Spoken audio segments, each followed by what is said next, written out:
সুপ্রিয় শিক্ষার্থীবৃন্দ, আসসালামু আলাইকুম। তোমরা সকলে আশা করি ভালো আছো। আমি তোমাদের দোয়ার বরকতে এক প্রকার ভালো আছি।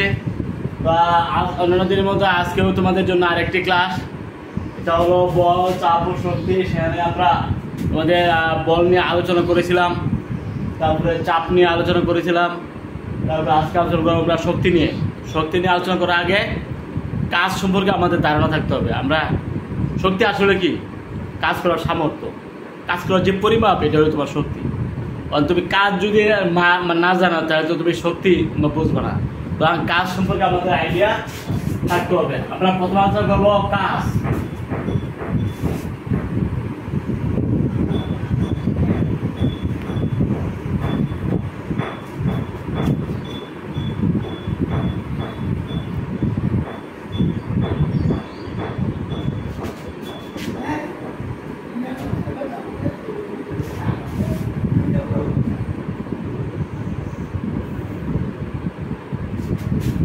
কাজ ডব্লিউ সমান এফ ইন্টু এস অথবা ইস আর অথবা F S cos theta. F বল, এফ এখানে এফ হলো বল, এস সমান এইচ উচ্চতা, আবার কোস থিটা। এর থিটা হইল সরণের উপাংশ। অনেক সময় আমরা নিচের থেকে উপরের দিকে কোনো বস্তু, গাড়ি এ ধরনের স্মরণ ঘটে, তবে এখানে স্মরণের উপাংশ থাকে। সেক্ষেত্রে কোন দেওয়া থাকবে? cos theta. cos থিটারে স্মরণ এবং বল দিয়ে গুণ করলে তুমি কাজ পেয়ে যাবে।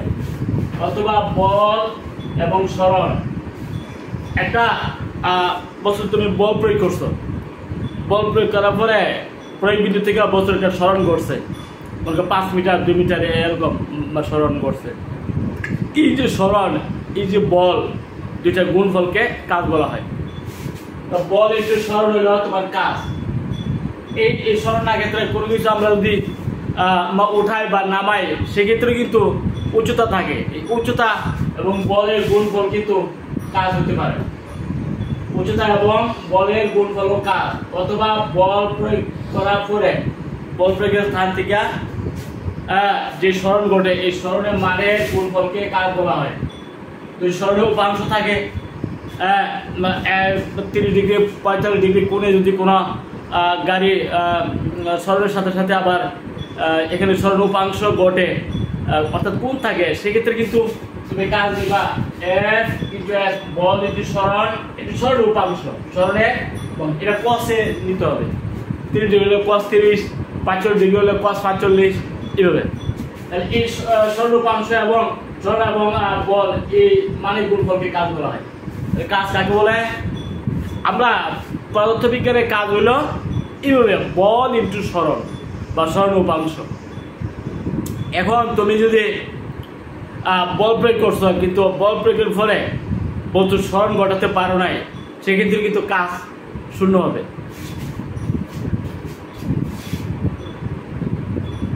কাজ কখন শূন্য হয়?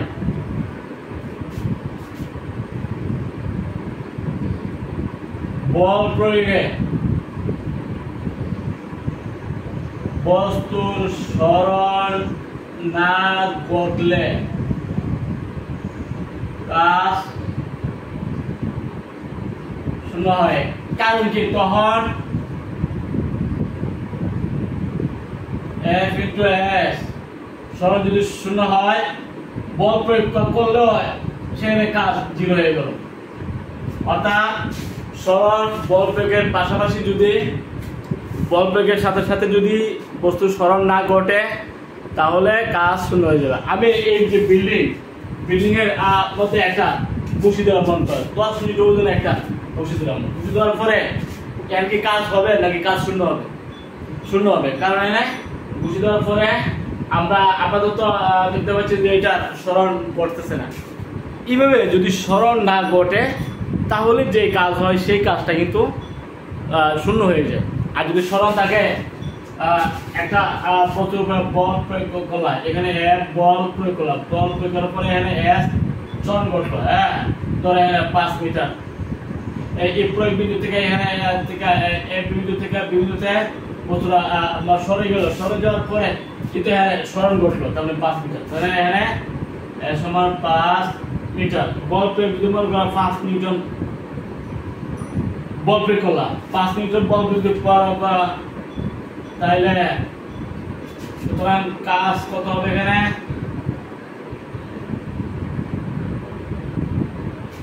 হলো 5, তার মানে কাজের হলো জুল। এইভাবে তোমরা কাজের হিসাবটা করতে পারো, বুঝছো? অথবা একটা বস্তু উপরে তুমি বল প্রয়োগ করছো, বল প্রয়োগ করার ফলে এটাকে এই উচ্চতা নিছো, একটু অবস্থান পরিবর্তন করে উপরে উঠাইছো, সেখানে কিন্তু তোমার কাজ হয়ে গেছে, তাই না? কি হইলে F ইন্টু H,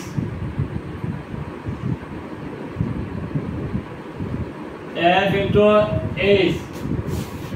একটা বস্তু 10 কেজি বড় একটা বস্তু তুমি উপরে উঠাই নিছো, সেক্ষেত্রে বল প্রয়োগ করছো, বল প্রয়োগ হবে mg আর এটা H, তার মানে mg H। এটা কিন্তু কাজ, এই কাজ হলো তোমার বিভব শক্তির কাজ, যে তুমি অবস্থান পরিবর্তন করতে পারছো। একটা বস্তুকে 10 কেজি একটা বস্তু 10 কেজি একটা বস্তু দেওয়া হয়, তাহলে তার এমজি কত হবে? এখানে ওজনটা কিন্তু বল, এখানে ওজনটা হইলো বল। এখন এই যে ওজন বল কাজ করবে আর এর উচ্চতা, তাহলে এমজিএইচ কিন্তু কাজ হতে পারে। আবার কাজ এফ ইন্টু এস হতে পারে, আবার কাজ শূন্য হতে পারে। তখন দেখবো যে বল প্রয়োগের পরে বলকে এফ দ্বারা প্রকাশ করা হয়, ফোর্স এর বাংলা হইল বল। বল প্রয়োগ করার পরে যত এখানে তুমি স্মরণ করতে পারো নাই, তার মানে স্মরণ হইল 0, সেক্ষেত্রে কিন্তু কাজ শূন্য হয়ে যাবে। কাজ কখন শূন্য হয়? যদি বস্তু বল প্রয়োগে বস্তু স্মরণ না ঘটে, তাহলে কাজ শূন্য হয়। পদার্থবিদ্যা বলছে যে কোনো কিছু করাকে কিন্তু কাজ বলা হবে না, বল প্রয়োগ থাকতে হবে। বল প্রয়োগের সাথে সাথে বস্তুর স্মরণ প্রয়োগ বিন্দু থেকে স্মরণ থাকতে হবে, তখন এটাকে কাজ বলা হবে। আর আমরা সাধারণত বলে থাকি যে কোনো কিছু করা কি কাজ, কোনো কিছু করা কি কাজ, বিজ্ঞানের ভাষা কাজ বলা হয় না। বিজ্ঞানের ভাষা কাজ হইল বল ইন্টু স্মরণ বা উচ্চতা, বল ইন্টু স্মরণ। যেখানে বল প্রয়োগ আছে সেখানে কাজ আছে, যেখানে স্মরণ আছে সেখানে কাজ আছে, ঠিক আছে?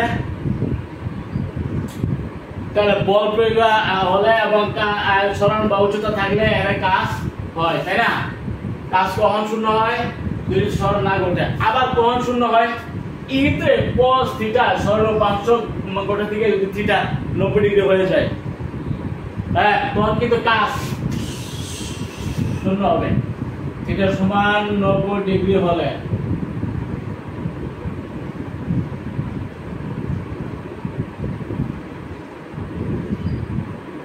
F S cos থিটা বল প্রয়োগ করছো তুমি 10 নিউটন, হ্যাঁ, স্মরণ তাহলে তোমার 10 মিটার।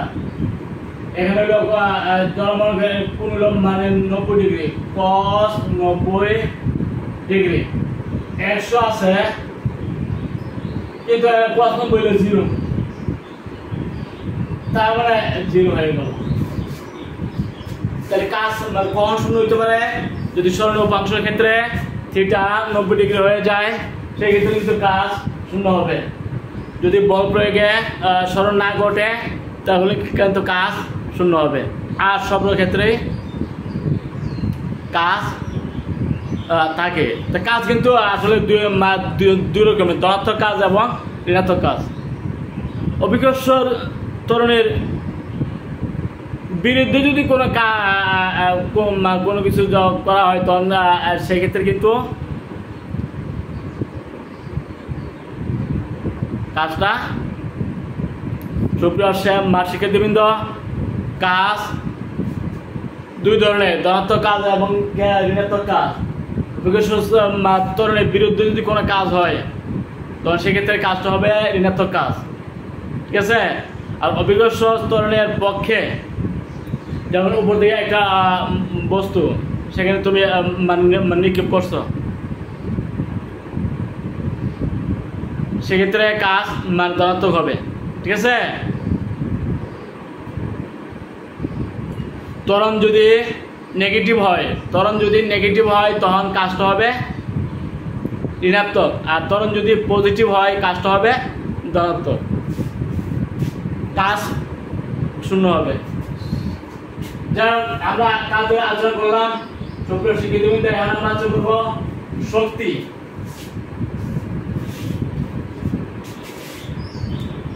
বলতো শক্তি কি?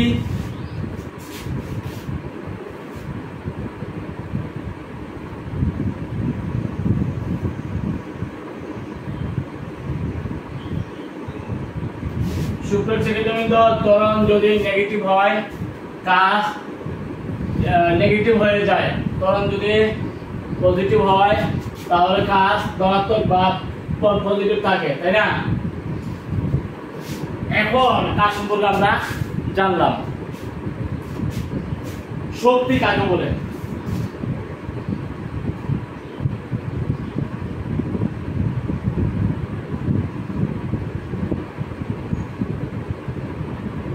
কাজ করার সামর্থ্যকে শক্তি বলে। কাজ করার সামর্থ্যকে, কাজের পরিমাপ বলে তোমার শক্তি, কতটুকু কাজ করলা এটাই তোমার শক্তি।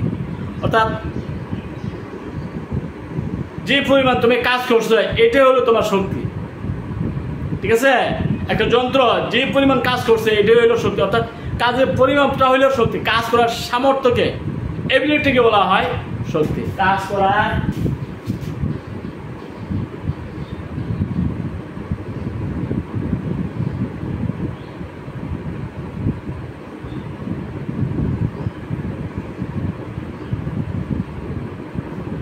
করার সামর্থ্যকে শক্তি বলে। এই শক্তি তোমাদের অনেক ধরনের শক্তি আছে, কিন্তু তোমাদের বল, চাপ ও শক্তি এর মধ্যে তোমাদের আলোচনা আছে গতিশক্তি এবং বিভব শক্তি। গতিশক্তি এবং আমরা এখন আলোচনা করবো গতিশক্তি।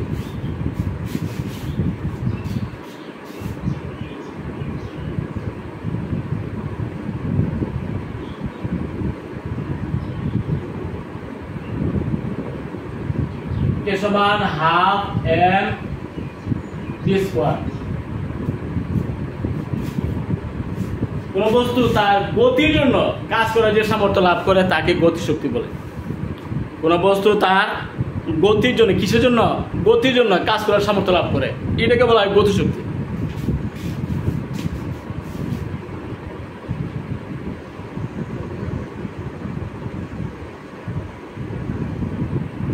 তার গতির জন্য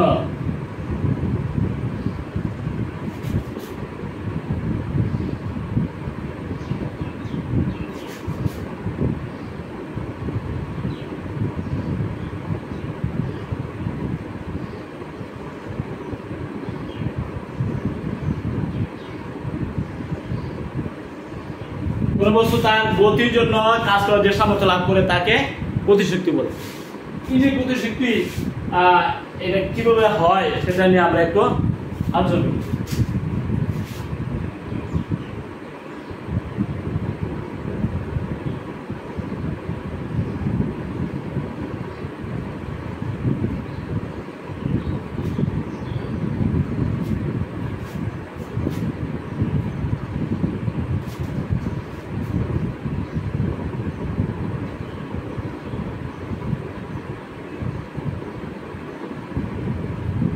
W সমান F ইনটু S,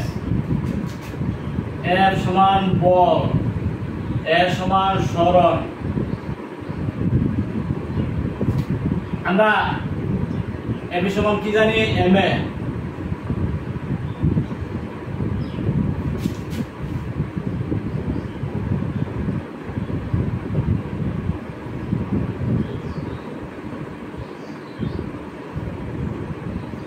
দ্বিতীয় সূত্র থেকে আমরা জানি F এর সমান ma। F এর জায়গায় আমরা ma বলতে পারি না?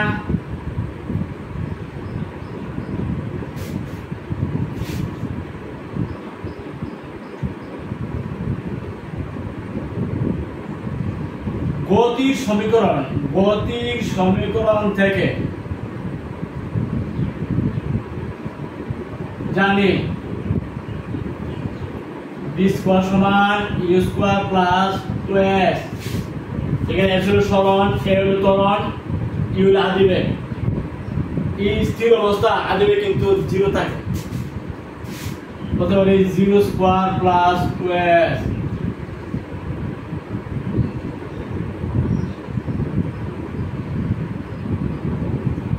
তাহলে কত হবে 2s সমান হলো b স্কয়ার।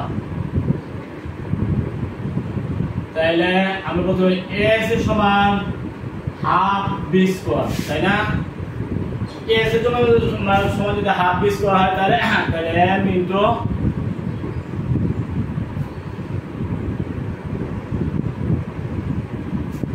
অর্থাৎ এই যে কাজ, এই কাজটাকে বলা হয় গতিশক্তির কাজ। এই কাজটাকে মানে কি কাজ বলা হয়? গতিশক্তির কাজ। কারণ এর মধ্যে বেগের সম্পর্ক আছে। শেষ বেগ b, আদিবেগ 0, u সমান 0 স্থির অবস্থায় যদি কোনো বস্তুর সরণ s ঘটে এবং যদি ত্বরণ a সৃষ্টি হয় তাহলে b স্কয়ার সমান u স্কয়ার প্লাস 2s আমরা গতির সমীকরণ থেকে আমরা পাই। ওই অবস্থায় u বা আদিবেগ 0, আদিবেগ স্থির অবস্থা তো আদিবেগ 0।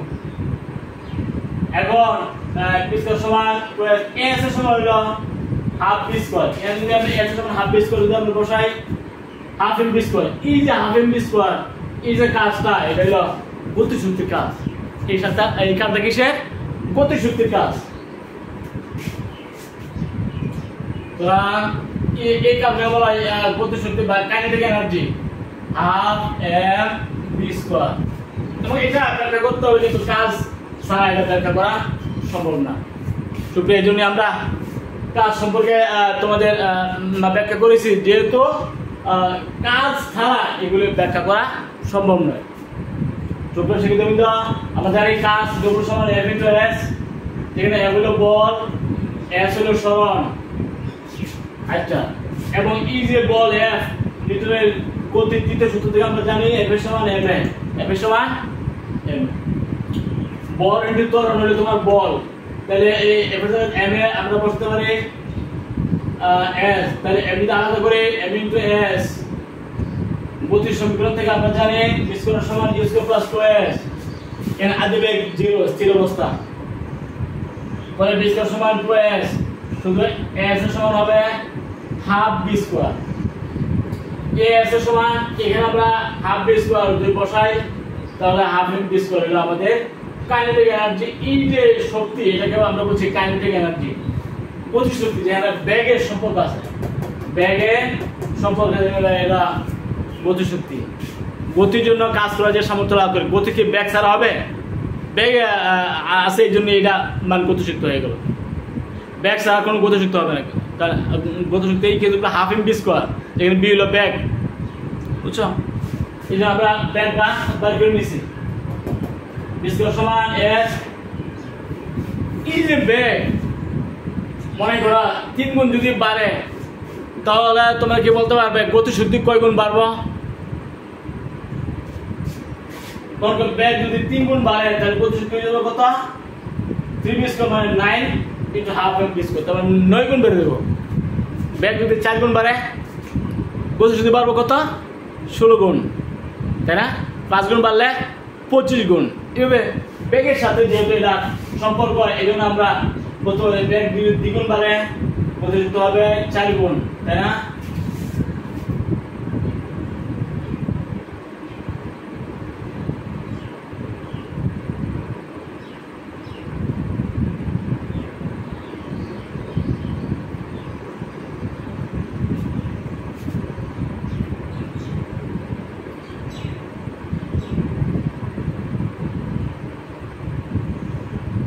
তাই না? Whole square.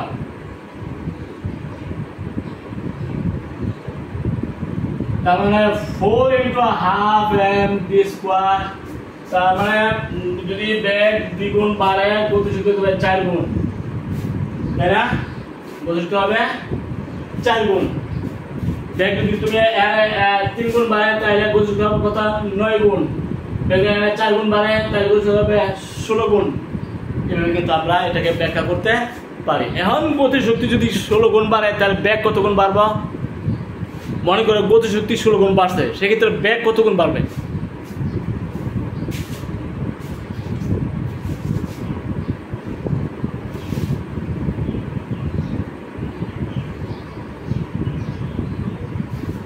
সুপ্রিয় শিক্ষার্থীবৃন্দ, আমি বলছি যে ব্যাগ দ্বিগুণ বাড়ছে, গতিশক্তি হয়ে গেছে 4 গুণ, তাই না?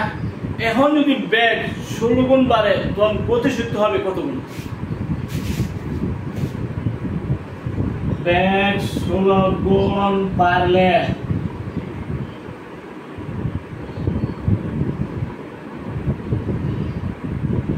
ব্যাগ না গতিশক্তি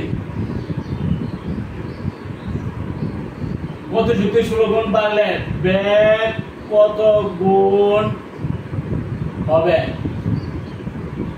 তাহলে আমরা জানি গতিশক্তি হলো half m p square, half m, এটা হলো 16, তাই না? 16 into half m p square, সেখানে হাফ এম ব্যাগের মধ্যে আমরা বলতে পারি 4b, তাই না? তাহলে আমি কি বলতে পারি গতিশক্তি কিন্তু 16 গুণ বাড়ানো মানে 16 into half m p square, তাহলে 16 কিন্তু আমরা ব্যাগের মধ্যে দিয়ে দিই, তাহলে ব্যাগ 4 গুণ হয়ে গেল, তাই না? সুতরাং গতিশক্তি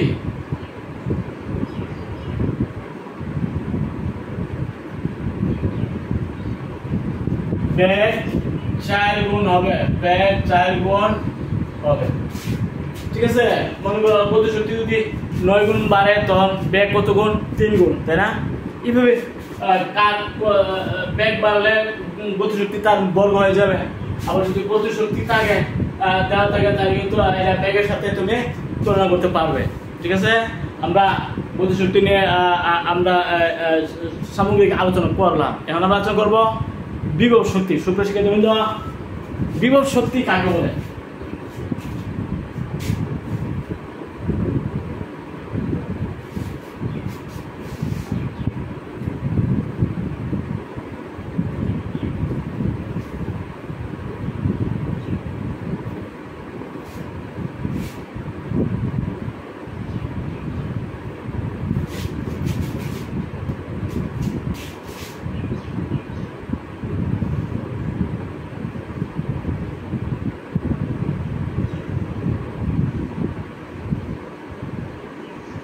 এম বলে একটা বস্তুকে তুমি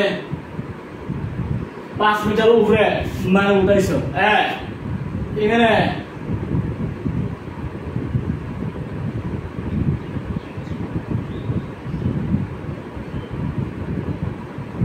শক্তি কত? এই যে এম বলে বস্তুটা তবে এ বিন্দু থেকে বি বিন্দুতে মানে উঠাইছো, 5 মিটার উপরে উঠাইছো, কত হবে তোমার এখানে কতটুকু শক্তি বা কাজ কতটুকু তুমি করেছো?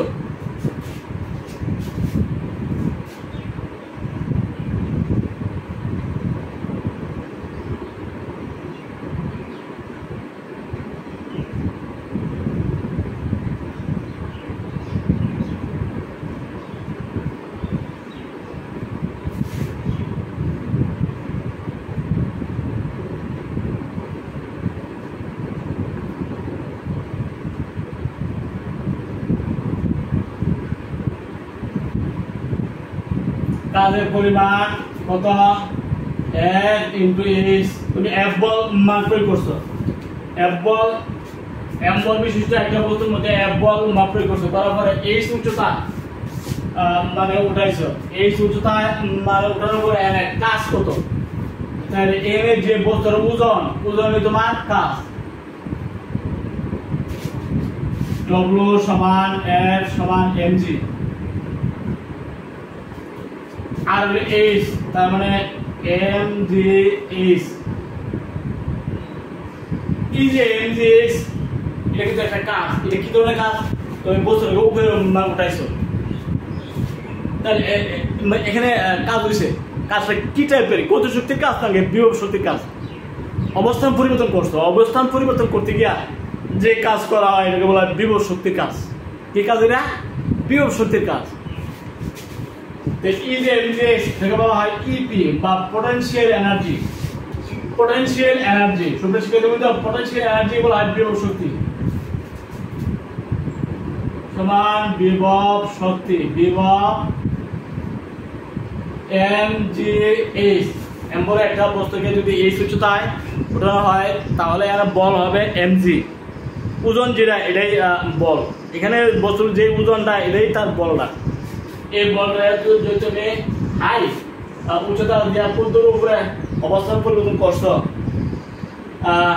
উঠানো বা নামানো যাই বলো, এই যে উচ্চতাকে তুমি বস্তুর বল বা ওজন দেওয়া গুণ করলে ওজন কি ডব্লিউ সমান এমজি, ওজন ডব্লিউ সমান কি এমজি। এই এমজি করার পরে তুমি উচ্চতা দিয়ে গুণ করলে যা পাইবা পটেনশিয়াল এনার্জি বা বিভব শক্তি। এটাও কিন্তু কাজ। অবস্থান পরিবর্তনের জন্য কোন বস্তুর কাজ করার যে সামর্থ্য লাভ করে তাকে বিভব শক্তি বলে। কি শক্তিটা? বিভব শক্তি সমান কি এমজি এস। এমজি আসলে কোথেকে? কারণ বল প্রয়োগ ছাড়া কি উচ্চতা উঠানো যাবে? মানে বল থাকতে হবে। এর বলটা কি? বস্তুর ওজনটা, বস্তুর ওজন হলো এমজি। হ্যাঁ, আর এস তার মানে এমজিএস। এই যে এমজিএস এটা হলো তোমার বিভব শক্তি বা পটেনশিয়াল এনার্জি বা বিভব শক্তি। ঠিক আছে? এই যে বিভব শক্তি কিসের উপর ডিপেন্ড করতেছে? এটা বল কিন্তু নির্দিষ্ট, জীবন নির্দিষ্ট, তাই না? E p proportional S.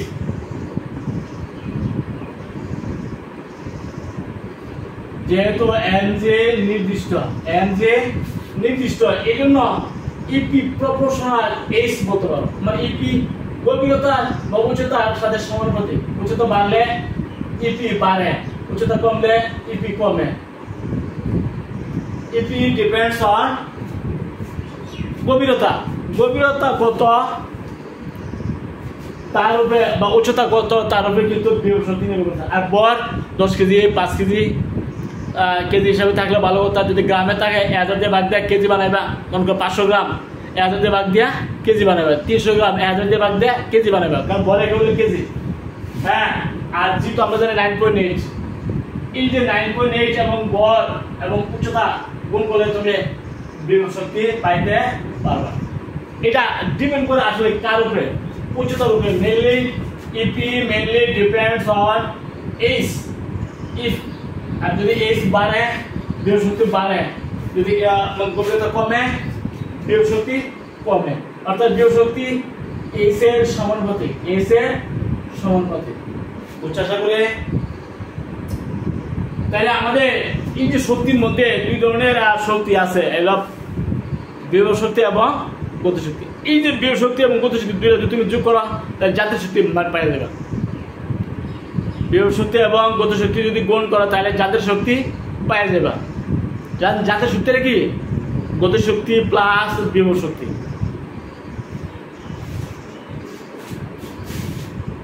এখন এই ভিতরে বস্তুটা এম্বরে কোনো বস্তু যদি 5 মিটার উপরে উঠানো হয় তাহলে কাজটা কত হবে?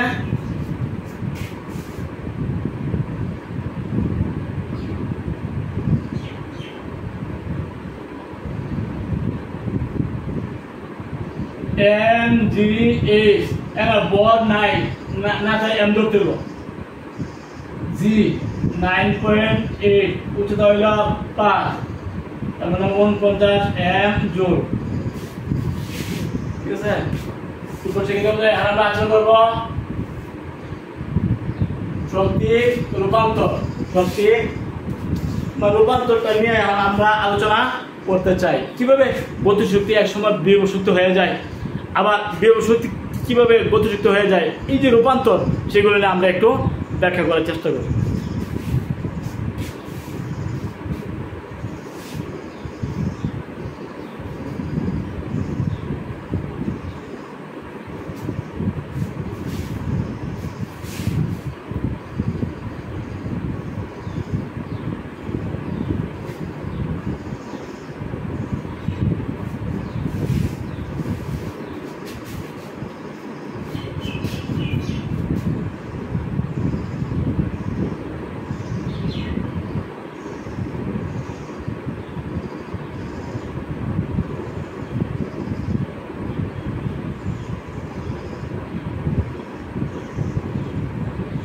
শক্তি এক রূপ থেকে আরেক রূপে পরিবর্তিত হচ্ছে।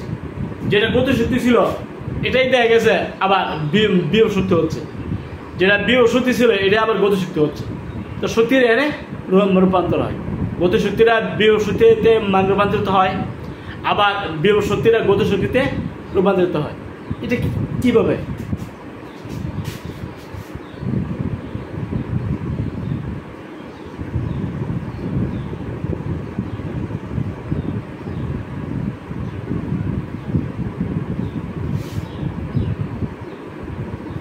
গতি শক্তিটা বিভব শক্তিতে কিন্তু রূপান্তরিত হইতে পারে। কিভাবে হয় মনে করো,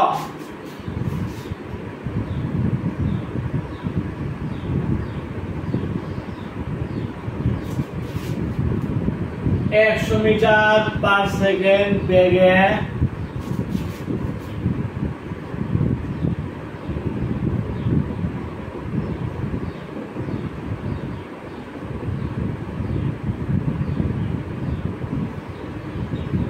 গ্রামের একটা ছোট বল উপরের দিকে তুমি নিক্ষেপ করছো,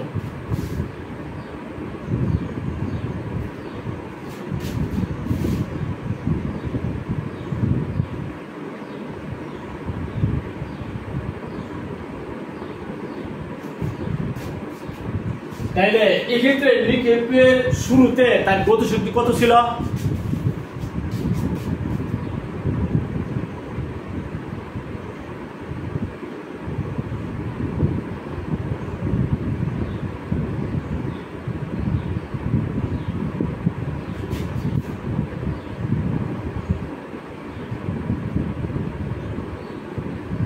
হাফ এম ভি স্কয়ার, তাই না? 300 গ্রাম মানে 0.3 কেজি। ব্যাগ কত? 100।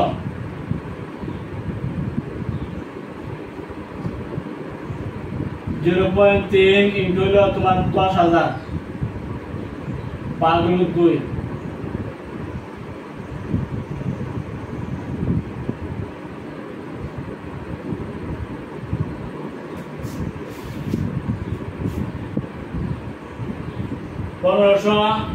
জুল। নিক্ষেপের শুরুতে যে বেগে তুমি বলটা নিক্ষেপ করছিলা, বলটার বেগ কত ছিল? 100 মিটার পার সেকেন্ড। বলটা বল কত ছিল? মনে করো 300 গ্রাম।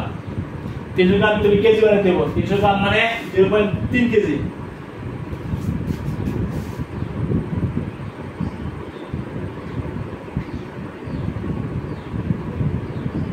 বল এম সমান 300 গ্রাম 0.3 কেজি। আমরা করছি হাফ এম ভি স্কয়ার। যদি গ্রামে থাকে এটা তুমি কেজি বানাবে, 1000 দিয়ে বাদ গেলে এটা কেজি হয়ে যাবে। এখন হিসাব করে আমরা পাইছি তো 1500 জুল গতিশক্তি। যখন নাকি বলটা নিক্ষেপ করা হলো তখন 100 মিটার পার সেকেন্ড বেগে যদি 300 গ্রাম বলটাকে উপরে দিকে নিক্ষেপ করা হয় তখন তার গতিশক্তির কত হবে? হাফ এম ভি স্কয়ার, তার মানে 1500 জুল, তাই না? এখন তোমাকে বলতে হবে এই গতিশক্তিটা কি বিভব শক্তিতে রূপান্তরিত হতে পারে? কিভাবে হবে? তো আমাদের এখানে গুনতে হবে কতটুকু উপরে বলটা উঠছে, বলটা কতটুকু উপরে উঠতে পারে। 300 গ্রাম বল 100 মিটার পার সেকেন্ড বেগে উপরে দিকে নিক্ষেপ করে তো কত মিটার উপরে বলটা উঠতে পারে? কত মিটার উপরে যে শক্তিটা এটাই হবে তোমার বিভব শক্তি, তাই না? তাহলে কত মিটার উপরে উঠছে এটা আগে হিসাব করে।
যেহেতু উপরের দিকে বলটা নিক্ষেপ করছে আর আমাদের সূত্র হবে মাইনাসে, আর অভিজ্ঞ সূত্রের বিরুদ্ধে, তাই না?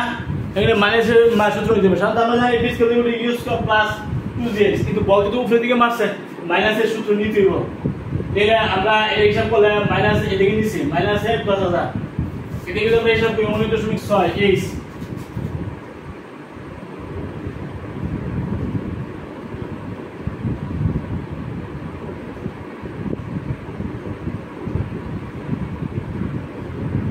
10,000 ভাগ 19.6 এত মিটার উপরে বলটা মানে সর্বোচ্চ বলটা মানে উঠতে পারবে, তাই না? কত মিটার উপরে? আমরা হিসাবটা করবো। h discount use minus 2h এই সূত্রে যা তুমি বছরের উচ্চতার আমরা হিসাব করতেছি। আগে হলো 100 square minus 2 into 0.9.8 into h, তাহলে দুটো গুণ করলে 19.6 এদিকে 100 স্কয়ার মানে 10,000 এদিকে নিলে মাইনাস 10,000 দুদিকে মাইনাস ছিল ভাগ 19.6 এর সমান মাইনাস 10,000 h এর সমান 10,000 ভাগ 19.6 ভাগ 19.6 510 এত।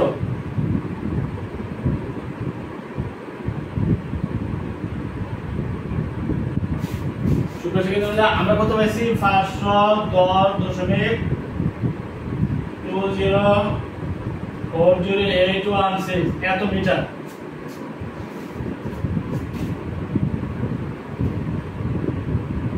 এটা হলো h এর মান। এটা কার মান? h এর মান। এখন বলতে হবে এই যে বস্তুটা 510 এত মিটার উপরে উঠতে পারে, উপরে যখন উঠছে তখন তার সঞ্চিত শক্তি কত ছিল? উপরে ওঠার পরে সঞ্চিত শক্তি হলো mg বা বিভব শক্তি। ওঠার পরে যে শক্তিটা এখন হয়ে গেছে এটা বিভব শক্তি, কারণ ওঠার পরে যে শক্তিটা জমা আছে বা সঞ্চিত আছে এটা ইপি। এটা কি?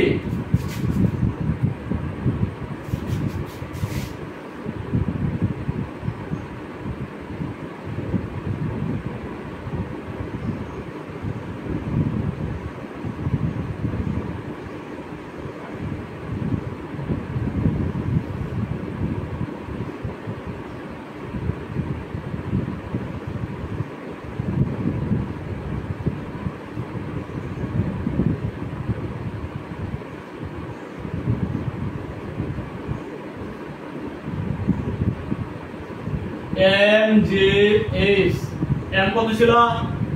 300 গ্রাম মানে 0.3 কেজি। h কত পাইছো? 510.204081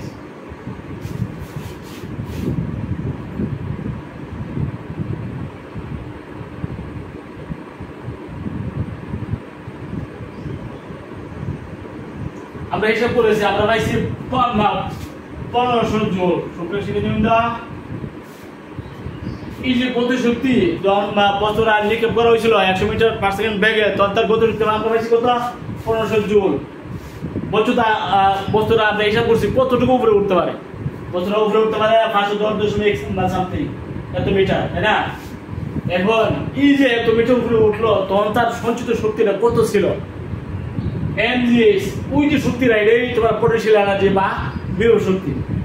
mgh m তো 0.3 কেজি মানে 300 গ্রাম মানে 0.3 কেজি, যে মানে 9.8 উচ্চতা হলো তোমার এই যে আমরা যে পাইছি ভাগ করে তো হিসাব করে পাইছি 1500 জুল। অর্থাৎ বোঝা গেল যে গতি শক্তিটা ছিল এটা ছিল গতি শক্তি আর এটা হচ্ছে বিভব শক্তিটা। অর্থাৎ গতি শক্তিটা এখানে বিভব শক্তির মানে রূপান্তর হয়েছে। কি হয়েছে?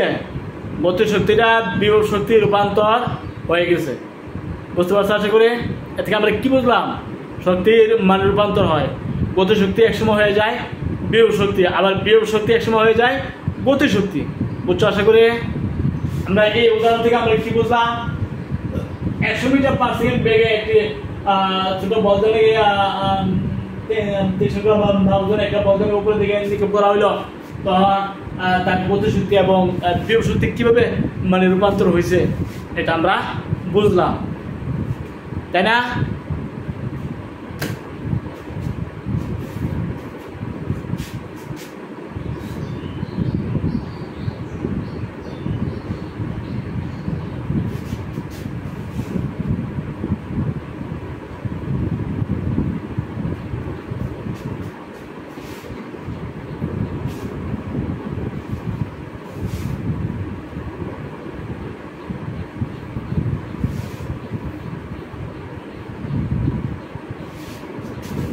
এই যে পরীক্ষাটা আমরা করলাম, পরীক্ষা দিয়ে কি সিদ্ধান্ত আমরা ফসলাম?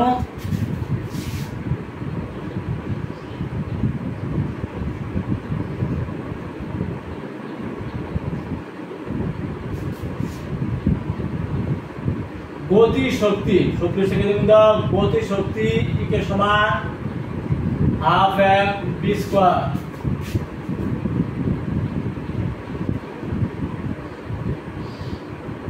বিভব শক্তিতে রূপান্তর হয়, রূপান্তরিত হয়। যেহেতু নিক্ষেপের শুরুতে এই যে বস্তুটা আমরা নিয়েছিলাম তার বেগ ছিল 100 মিটার পার সেকেন্ড, তখন তার গতি শক্তি ছিল 1500 জুল, তার ওজন ছিল, ভর ছিল 300 গ্রাম, তাই না? পরবর্তীতে জানাকে আমরা এটা উপর দিকে ওঠার পরে যে সঞ্চিত শক্তি বা বিভব শক্তি হিসাব করছি, তখন দেখেছে 1500 জুল হইল। তাহলে আমরা কি বুঝলাম? যে গতি শক্তি বিভব শক্তিতে রূপান্তরিত হয়, গতি শক্তি বিভব শক্তিতে রূপান্তরিত হয়। এই উদাহরণ কিন্তু আমরা বুঝতে পারছি, তাই না? এখন মনে করো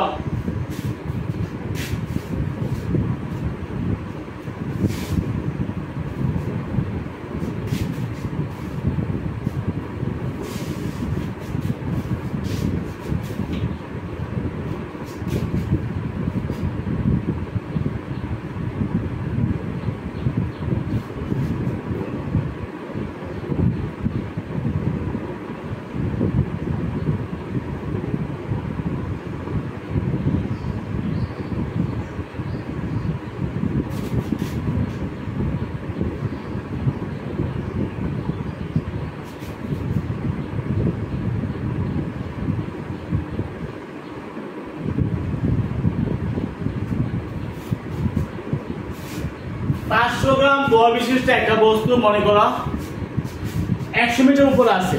100 মিটার উপরে থাকা অবস্থা তার পোটেনশিয়াল এনার্জি কত হবে? 100 মিটার উপরে থাকা অবস্থায়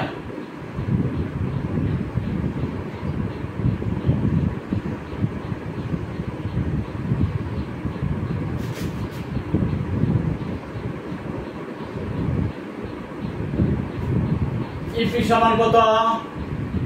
mgh।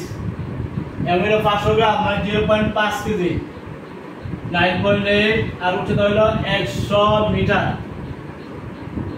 কত হয় আমরা হিসাব করি? সুতরাং শিখে কিন্তু 500 গ্রাম ভর বিশিষ্ট একটা বস্তু ছিল 100 মিটার উপরে। আমরা হিসাব করতেছি 100 মিটার উপরে থাকা অবস্থায় তার সঞ্চিত শক্তি বা বিভব শক্তি কত ছিল? mgh আমরা জানি ইপি সমান হলো mgh। তাহলে mgh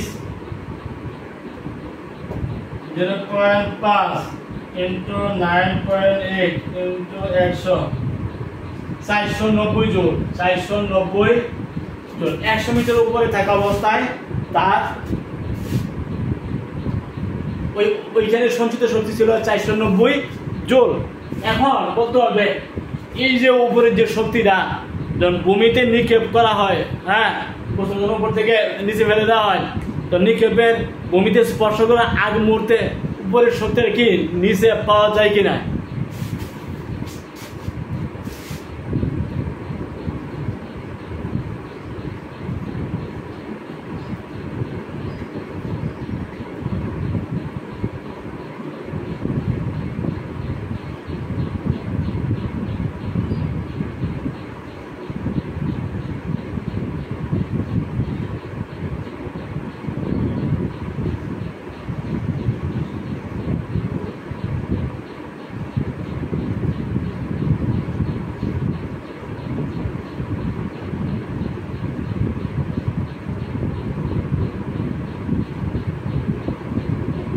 হয় কিনা? বছর নিচে 100 মিটার উপর থেকে নিচে ফেলে দেওয়া হইলো, তখন উপরে যে সঞ্চিত শক্তি 490 জুল ভূমি স্পর্শ করার পুরো মুহূর্তে ওই শক্তিটা গতি শক্তি হিসাবে পাওয়া যায় কিনা?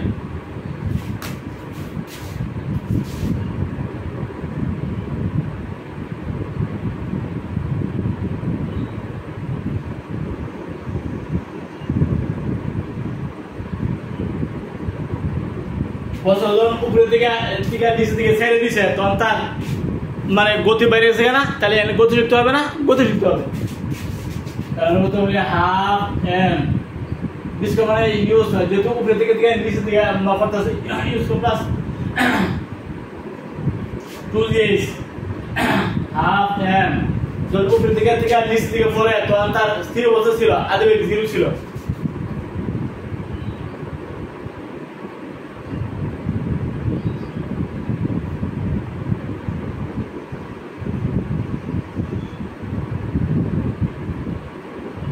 mg m হলো 0.5 কেজি g এর মান 9.8 তার মানে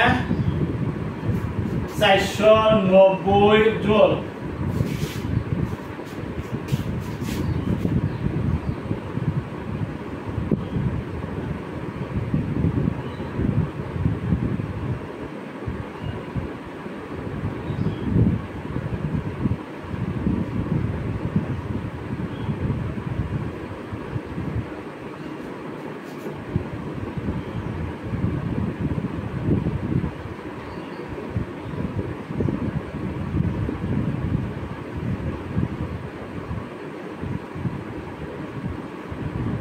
গতি শক্তিতে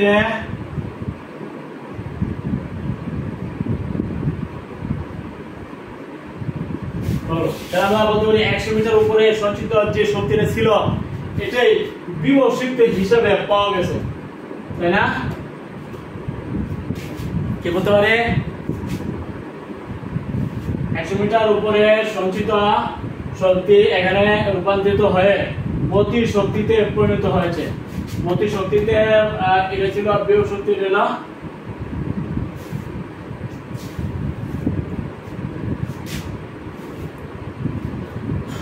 তাহলে আমি কি বলতে পারি বিভব শক্তি গতি শক্তিতে রূপান্তরিত হতে পারে তাই না বিভব শক্তি সঞ্চিত শক্তি বা বিভব শক্তি গতি শক্তিতে রূপান্তরিত হতে পারে বুঝছো তাহলে আমরা কি বললাম শক্তি রূপান্তর এটা কি বললাম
মোট শক্তির কোনো পরিবর্তন নেই মোট শক্তির কোনো পরিবর্তন পাওয়া যায় না এর শক্তির সংরক্ষণশীলতা মোট শক্তির কোনো পরিবর্তন হবে না আমরা একটা উদাহরণ নিব মনে করো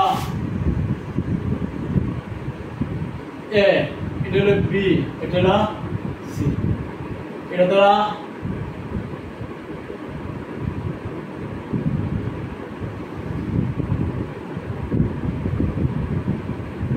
100 মিটার কত মিটার 100 মিটার মনে করে এটা হলো তোমার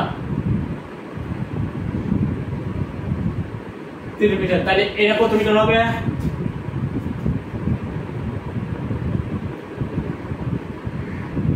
নিচেটা ধরো 60 মিটার তাহলে এটা কত মিটার হবে 40 মিটার না তাহলে বলতে হবে এ বি সি বিন্দুতে মোট শক্তি সমান কিনা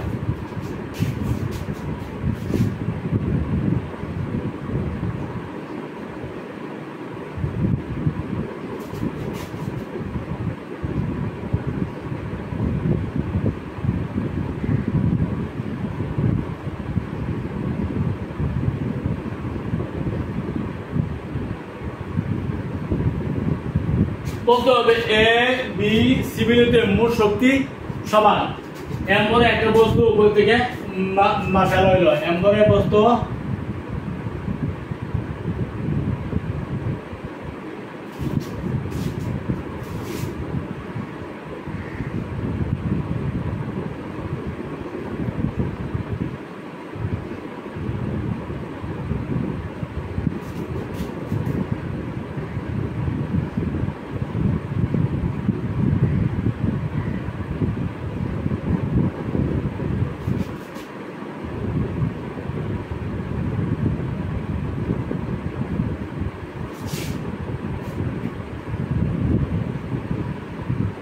দেখা হচ্ছে এ বি সি।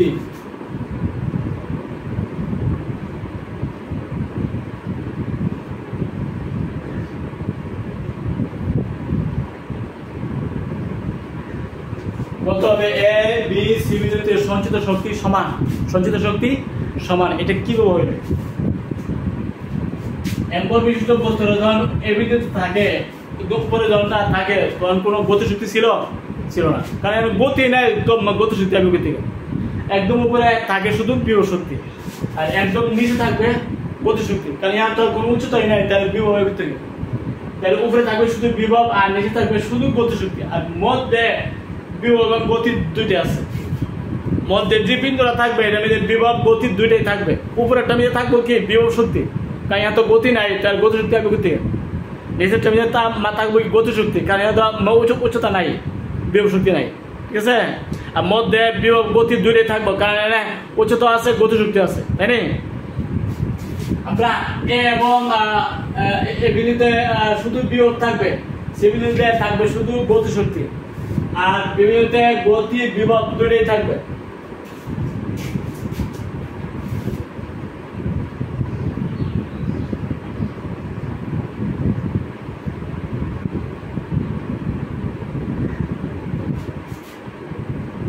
ইপি সমান M G H.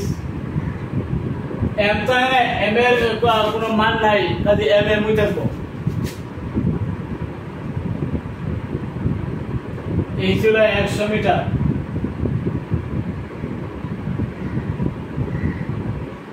(980 M joule).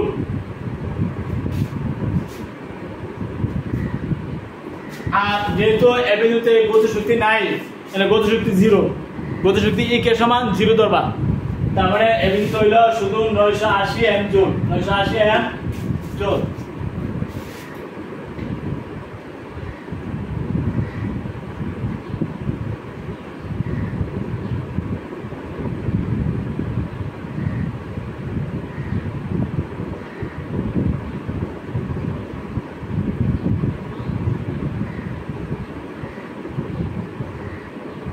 তবে এ বিন্দুতে পাই গেছে, এখন আমরা নিব বি বিন্দুতে।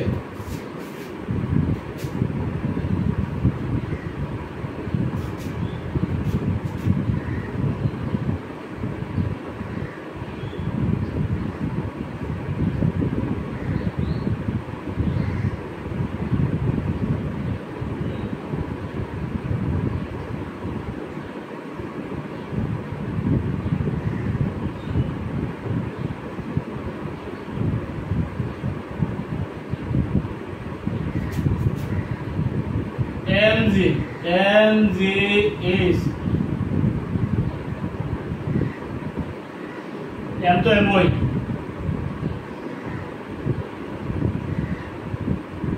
যখন তুমি বিভব শক্তি নিবা নিচের উচ্চতা নিবা, বিভব শক্তি সমান নিচের উচ্চতা, তাই M তো 60।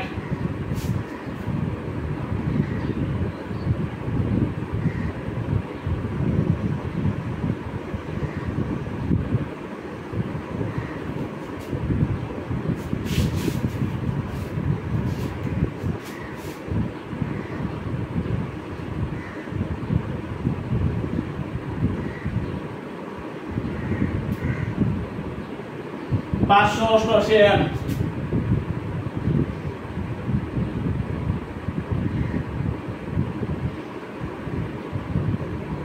জুল প্লাস কেন কত পাইছো?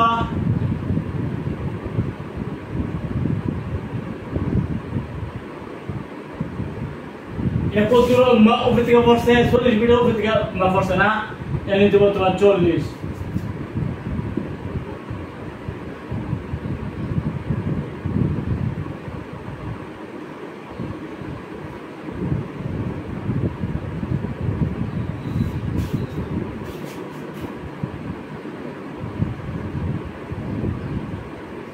হলো 40 mg।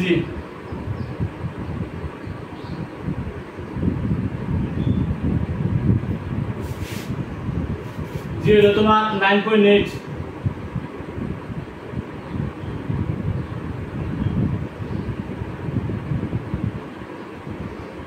তো 9.8 9.8 ইন্টু হইল 40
392 সেক্ষেত্রে এর হবে 392 m যোগ 392 আর 588 যোগ 588 ইকুয়েশন 980 m যোগ তারপর সেক্ষেত্রে আমরা এইমাত্র উপরে যে এ বিন্দু ছিল সেখানে শুধু বিভব শক্তি শুধু বিভব শক্তি মানে mgh নিচে আমরা mgh পাইছি কত 980 m যোগ হ্যাঁ আর বিভবতে কিন্তু বিভব শক্তি আছে আর গতি শক্তি আছে বিভব শক্তি নিচে আমরা 588 m জুল গতি শক্তি আমরা নিচে কত গতি শক্তির সমান উপরের উচ্চতা আর বিভব শক্তির সমান নিচের উচ্চতা সবসময় খেয়াল রাখবা বিভব শক্তি যখন হিসাব করবা নিচের উচ্চতা নিবা গতি শক্তি যখন হিসাব করবা উপরের উচ্চতা নিবা হাফ m স্কয়ার সমান u স্কয়ার প্লাস 2gh হ্যাঁ আদিবে এখানে 0 2g h তাহলে মিটার উপর থেকে এটা গতিপ্রাপ্ত ফোর্সে তার মানে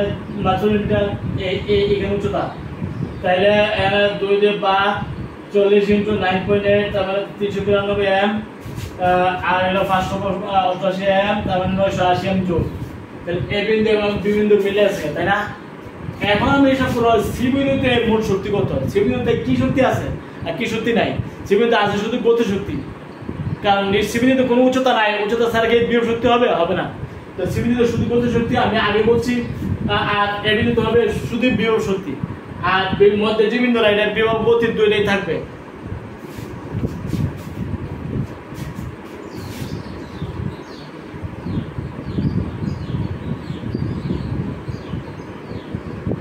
তাহলে 1 আর এটা হলো 2 আর এটা হলো 3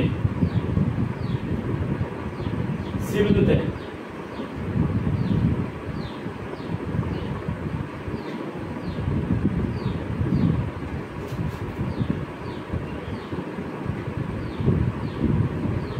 EK plus EP equal to half m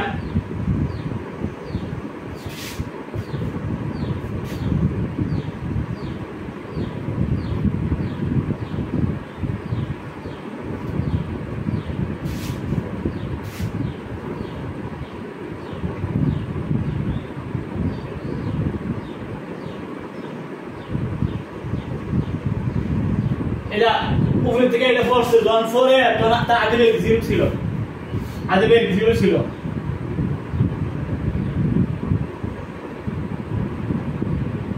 100 metre মানে উপরে থেকে বসছে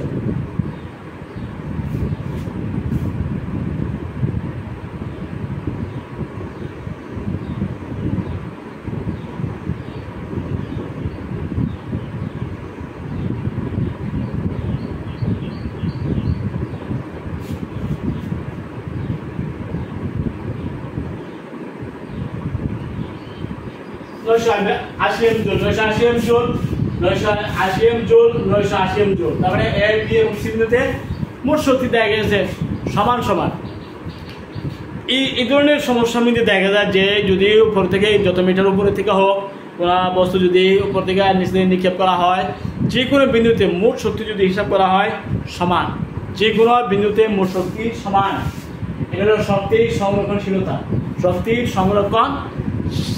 এইভাবে তোমরা এটা হলো শক্তির নিত্যতা শক্তির সৃষ্টি নাই ধ্বংস নাই শুধু এক রূপ থেকে আরেক রূপে রূপান্তরিত হয় মোট শক্তির পরিমাণ নির্দিষ্ট ও অপরিবর্তনীয় মোট শক্তির পরিমাণ নির্দিষ্ট ও অপরিবর্তন, এলো শক্তির নিত্যতা। শক্তির নিত্যতা আমরা যে আলোচনা করেছি, শক্তির নিত্যতা এই যে বস্তুটা 100 মিটার উপরে ছিল, এর বিদ্যুতে তার মূল শক্তি ছিল, এটা যখন উপর থেকে নিক্ষেপ করা হয়, ফেলে দেওয়া হয়, তখন বিভিন্ন বিন্দু থাকে, বিভিন্ন বিন্দুতে করার সময় তার মূল শক্তি সমান, মূল শক্তি সমান সমান। এটা হলো আমাদের শক্তির নিত্যতা বা শক্তির সংরক্ষণশীলতা, শক্তির সংরক্ষণশীলতা। আশা করি তোমরা এই ক্লাসের কিছু উপকার পেয়েছ। আমি আগামী ক্লাসে মতো জানে প্রত্যেকেই